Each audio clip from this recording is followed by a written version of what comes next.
Okay, coming up next, smell testing Gulf Coast seafood. Not metaphorical smell testing, but actual smell testing. That's how we test it, it turns out. Humans smell and taste it. That story's next. So I was riding the train back from D.C. to New York today, and I did something I never do. I read the newspaper on paper. I do everything online. I haven't picked up an actual print newspaper in years. But today I was very much loving Amtrak, enjoying drinking my AM coffee, eating my AM bagel, reading my print copy of the Washington Post, when I ruined everything by snorting my AM coffee right out of my nose, right onto the print copy of the paper. When I came across a Q&A in the paper with one of our former guests who I met in Louisiana, Dr. Edward Overton at LSU. The Post asks him and another expert, Professor Ian McDonald from Florida State, about various scientific things about the BP oil disaster. Here's where I snorted the coffee. This is the last question of the Q&A. Question: what efforts are being made to detect contamination in seafood from the Gulf? Answer, Dr. Overton: there's no fishing or harvesting in a large area that has been affected by the oil.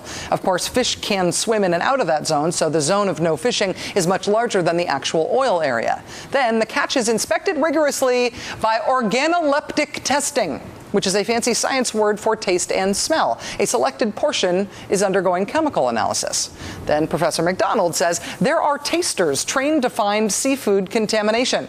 It turns out that the trained palate can detect hydrocarbons in the parts per million range. That's how we're testing the seafood for contamination. Smell tests.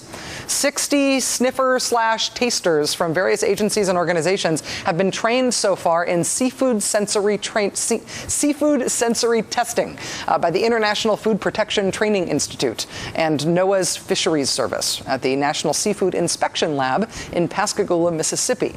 Apparently, there is chemical testing of the fish and seafood as well, but there's no machine better suited for this task of detecting minute amounts of oil in seafood and shellfish than the trained human palate. Please tell me more. Joining us now is Jerry Voitala. He's Executive Director for the International Food Protection Training Institute. Mr. Voitala, thank you very much for your time. Thank you, Rachel. So to be clear, you're not just finding people who have supernatural smelling and tasting abilities and putting them on the case. You're training regular folks to be able to detect contamination. Is that right? That's absolutely correct. It really, it's the training. You can almost take anyone and put them through this training, and it really emphasizes and gets them to think about how they can use what's already natural in them to do this. And so these folks from all the 5 Gulf states that we're putting through this training come from various agencies in those states. And they don't do this every day for a living. They do other types of things, whether they're fisheries people or whether they're food inspectors. And so a couple of quick days of going through this and going through the testing that they're put through, they come out with a lot of sensory memory. And do some people have a more natural affinity for sniffing? Do you find out after you do the training that there are some people who have like star noses? Yeah, that's absolutely correct. A lot of the folks that are going through the training, and we've put about 60 people through the training already in the last three weeks, and in order to increase the capacity of people out there that can do this, they come out of this as being screeners. So they can go out now in their normal jobs and do a lot of screening and find problems that are out there or detect things that they couldn't before. But then there's additional training that can take place where they can become assessors, trained assessors, or even experts at some point, and that all depends on how good their God-given talents are.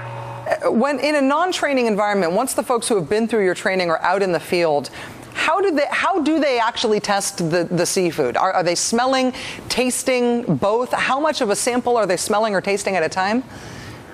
Well, there's one of the things they learn in the class is that the environment has to be controlled when you're doing this testing. So it's somewhat difficult when you're out in the heat and the humidity and on a boat, let's say, that there's diesel fumes and there's other types of odors.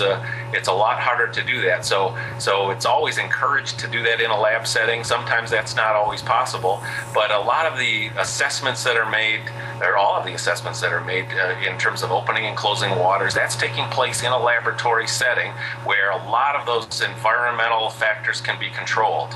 And you've got these incredibly well-calibrated human testing machines alongside all of the mechanical ones, which is what we all imagined is how this is done. It's fascinating stuff. Jerry Voitala, Executive Director for the International Food Protection Training Institute. Thank you for your time and good luck with this.